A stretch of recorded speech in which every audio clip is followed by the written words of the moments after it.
Journal intime est ma seconde œuvre. Après la première, Scandale d'amour. C'est une œuvre qui nous retrace et qui nous replonge dans notre adolescence, surtout de la vie amoureuse lorsqu'on était adolescent. Et Journal intime, c'est grosso modo la vie d'une jeune héroïne qu'on appelle Sophie, qui relate au travers de son journal intime, comme l'ont eu plusieurs filles à cet âge-là, de 13 ans, 14 ans, toute sa vie amoureuse, et qui parle aussi, qui soulève certains fléaux comme les grossesses en milieu scolaire, qui parle de certains fléaux comme la question de la communication sur le sujet du sexe entre parents et enfants, qui parle aussi de l'influence des compagnies au niveau de ces adolescents-là. Je m'appelle Giovanni Melech. Melech fait référence à une très belle région, la région de Dabo, la plus belle région de la Côte d'Ivoire d'ailleurs. Et aussi Giovanni qui fait référence à Praia, le Cap-Vert. Je suis un mélange de cette culture intéressante, envoûtante. Et j'ai une formation de communicateur, expert en communication des organisations, mais bien avant une formation de juriste en carrière des affaires. Et en plus de cette formation qui me nourrit dans une entreprise de la place, je suis aussi écrivain. L'histoire du journal intime m'est venue de plusieurs expériences, mais aussi de plusieurs cultures qui mettent en relief deux faits importants.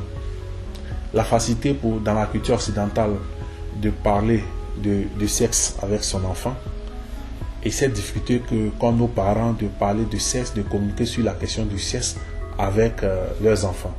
Et j'ai compris en vivant toutes ces expériences-là qu'il était important de relever des faits, de soulever des thèmes, de mettre en exergue certaines questions, comprenant ce sujet de la communication, des conséquences que cela apporte, afin qu'on puisse ouvrir ensemble le débat, car le livre aussi a pour objectif d'ouvrir le débat. Voilà. On pourrait dire que le journal intime est dans la majorité une fiction. Mais l'aspect de fiction, à l'aspect de fiction vient s'ajouter de la réalité. Parce qu'il y a certains aspects de la vie de Sophie, l'enfant modèle, l'enfant dont on pourrait rêver tout parent, mais qui en dehors de la cellule familiale de la maison apparaît comme une autre fille lorsqu'elle est à l'école. Et donc globalement c'est une jeune fille qui a un double visage. Et c'est ce double visage-là que va découvrir sa mère le jour de la célébration de son acquisition du BPC. C'est vrai, beaucoup d'auteurs ont parlé, ont écrit sur l'amour. Mais l'amour est tellement global qu'on pourrait être des millions, des milliards écrits sans pour autant épuiser le sentiment. Moi, je pense que je voudrais participer au débat sur l'amour, sur les sentiments. Parce qu'à la réalité, on ne peut jamais épuiser le sentiment, on ne peut jamais épuiser tous les débats qui peuvent tourner autour du sentiment. Il faut vous procurer le journal intime pour plusieurs raisons. La première raison, parce que le journal intime s'accroche à votre vie. Parce que le journal intime se révèle être ce qui peut paraître le plus réaliste de l'amour. Le journal intime aussi a une histoire intéressante, à suspense. Je vous le conseille parce que ça va forcément aux premières lignes vous replonger dans une vie que vous aviez. Et ça va vous permettre de mieux appréhender tout ce qui est sentiment. Le livre coûte 3000, est disponible dans toutes les librairies de France, à Media Store Cap Sud, à Media Store Cap Nord et aussi auprès du staff de l'écrivain.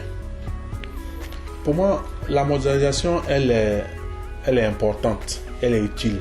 Aujourd'hui, le monde est devenu un monde planétaire, est devenu un monde où tout le monde se côtoie. Moi, je travaille dans une organisation internationale qu'on appelle la CEDEAO, qui veut aussi, qui a pour objectif d'unifier des États de l'Afrique de l'Ouest. L'Union européenne l'a fait avec l'espace Schengen. Donc ça veut dire que de plus en plus, les continents se retrouvent, se rapprochent pour avancer. La globalisation voudrait qu'on puisse tirer de l'autre ce qui nous est essentiel et ce qui nous est utile.